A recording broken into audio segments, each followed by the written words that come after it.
You have to be prepared and always, put yourself on the track that if something does happen, at least if you don't have some of the equipment with you, you're mentally prepared, or, through experience and training as you can kind of read books or watch your program and watch us on here and help people out with preparing for emergencies. Yep. Yeah.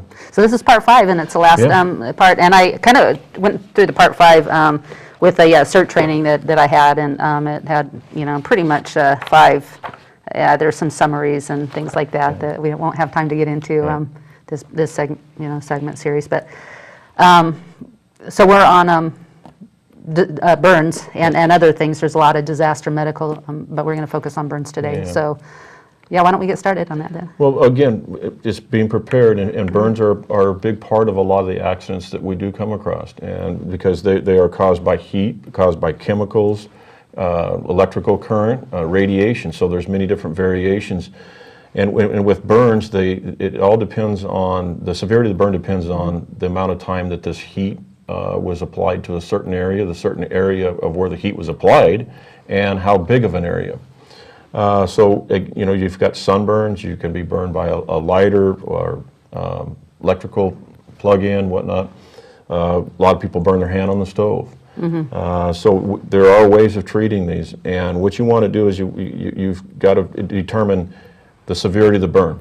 So the first area of the burn that's the least amount of concern is the epidermis, which is the outer layer of the skin. Contains the nerve endings, and it's also penetrated by the hairs.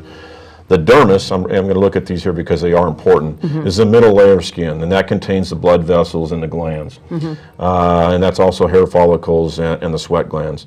The subcutaneous layer is the innermost layer, contains blood vessels and overlies the muscles in the skin. So with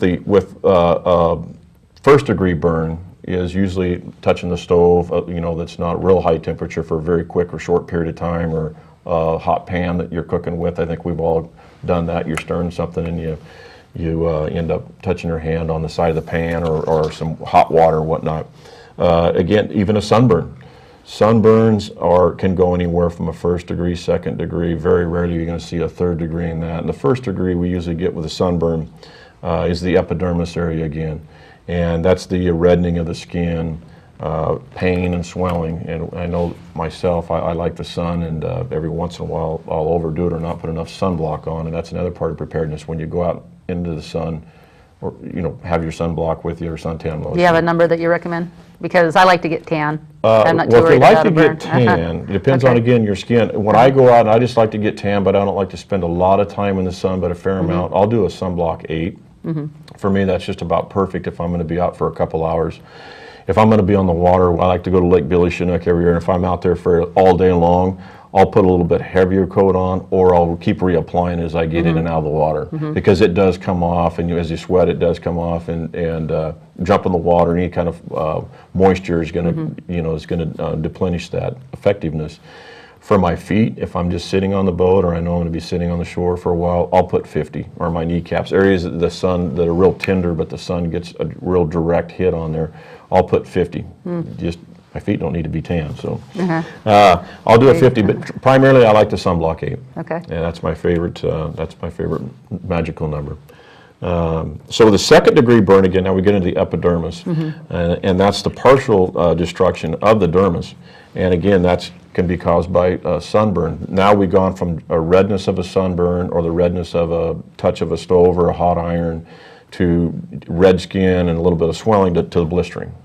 And when you start getting the blistering of the skin, it gets or a wet appearance. Now you've got a second degree burn. And a lot of us have experienced that.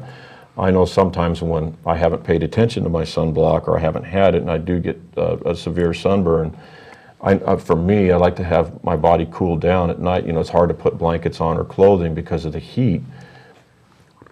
Okay, so we just want to make sure that we prepare for your burns. If you get into burn, somebody has a severe burn in an area, get them away from the fire, get them away from the heat, and then put the fire out or the flame out. And if their clothing material happens to be attached to the skin, we don't want to pull that away from that. And young children, infants, and elderly people that do get severe burns are more susceptible to hypothermia, which you can get from the burns. So they have to be real careful and cautious of that. Is water, we only have a half a minute left, is water the best way to treat a burn? Water's the best way to treat a burn, cool water for not more than a minute. Okay, And you want to make sure that we keep it, when you can, put a dry gauze pad on there. We want to keep the fluids in, we want to keep the air out for infections. But yes, cool water, cold water for not more than a minute at a time.